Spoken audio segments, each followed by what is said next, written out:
All right, guys. So the next thing we're going to talk about here, man, is the coach scheme fits and, how coach schemes actually work more in your favor and just actually playing work better in the game. Because, we've seen this before, if you scroll through, like the coaching area, you could change your scheme or what have you, but you never saw an impact on the game itself. It basically just was a, aesthetic thing. It's just something for you to look at. Now schemes will actually have more of an impact. And again, this is something else that I'm happy about because these are things that I've talked about in the past, and I would like to see them take it a step further. I would love to see, this transition into having offensive and defensive coordinators and correlate that to the scheme.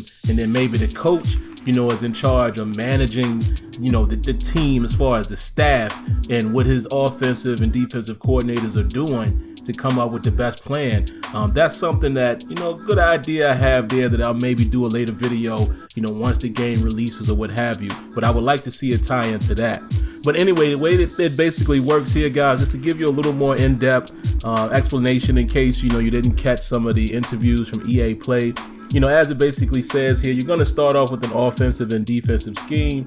And, to make it easier, once you scroll through the available schemes to see how many players are on your roster or a fit, each scheme looks for a specific player archetype for each position.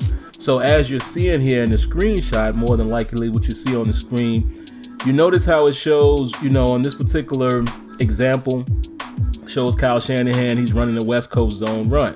Right now, it shows you the position, it shows you the player type, as well as it shows you the roster scheme fit. So it's really showing you how many players are on that team right now that fit the scheme of West Coast zone run. But what happens is as you cycle through it, if you cycle through it and change your scheme, that percentage can go up or down. Just like when I was able to play test the game, I can't remember what the actual formation was, but I was playing with the Steelers, obviously, and I think I went from a 3-4 to an attacking 3-4 or something like that, and my scheme fit went up even higher. So once I changed it, it went from, I don't remember the numbers specifically, but it went from one percentage to a higher percentage because at that point, because, I had, simulated some seasons and I drafted players or what have you just to see how this thing would work. So once I did that and I started playing around with the scheme, it showed I had different players now on the roster, obviously a couple years down the road. And then it was best, or it behooved me to change the scheme, because then I had more players that fit the scheme. And not only that, but as you may or may not know, the players that fit your scheme will actually progress faster. So it's definitely a benefit to change the scheme to match it to the type of players or, type of progression you want to have for your particular player. Like even right here in the blog, it says here, you can change your scheme at any point for full control over how you build your team. Example, let's say you draft a stud strong arm quarterback in the first round and you want to maximize his development. What you would do in that case is simply switch to a vertical power run or a vertical zone run offense and start building your team around him. So that's just giving you again the example of what I said. Once I simulated a few seasons just to get through the draft to see how the schemes and things would change and different type of players. Once I cycled through the different schemes for defense, it showed that in one particular scheme I only had maybe 45% of my team fit the scheme. And I changed it to something else and it went all the way up to like 80 or 90 in some instances.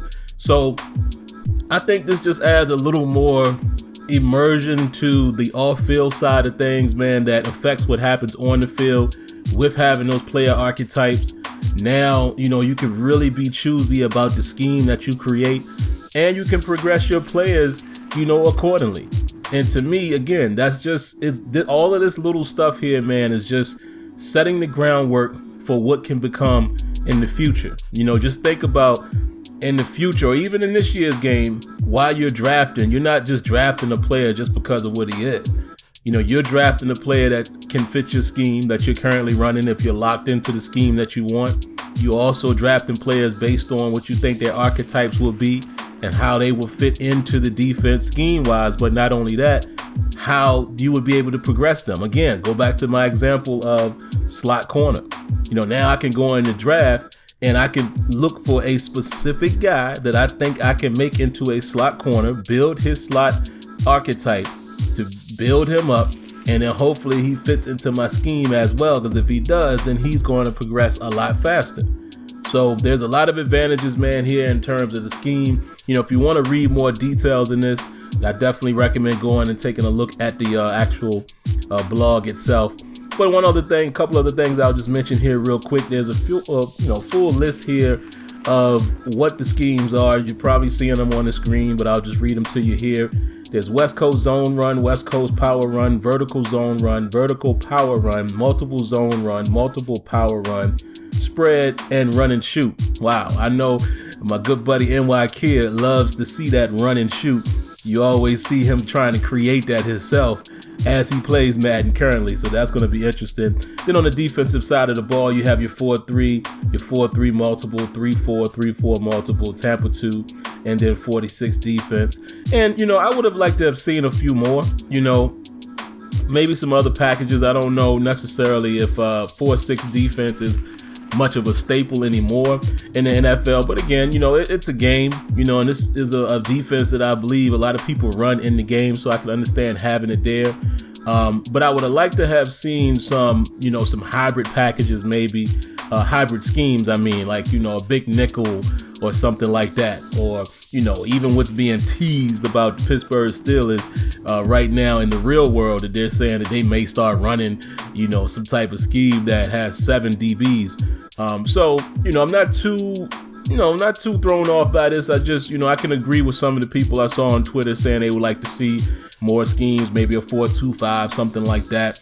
But this is a start. This is a start. I could deal with that. I just like the fact that the schemes now matter, because in the past they didn't matter. It was just cosmetics. It was placebo. And in this point, at least what's being advertised, it seems like they will matter. Again, if just to give you light hands-on impressions, this is stuff that I was testing when I went down to EA the last time. It seemed to definitely take effect. I can confirm that the more you have players that are, scheme fits, they do progress a little faster. The more, you start getting new players and the scheme starts changing, you might want to evaluate that. So that's going to make it very interesting for guys like myself who play in a 32-man league where, each year we're 6 to 7 years deep. By year 3, I might have to reevaluate. You know what I mean? Like currently right now, it doesn't matter. But in this case, you may have to start taking a look at your roster and say, whoa, maybe I should start running this scheme. I draft this guy and let's build a team around him. Oh, I have, 15 of my starters actually fit this scheme. You see what I'm saying? So it's going to make it interesting. It's going to be a very interesting chess match in that regard. So I like where they're going with it again. I'll be the first to say, is this a fully blown franchise experience that we all want as far as every single checkbox checked? No.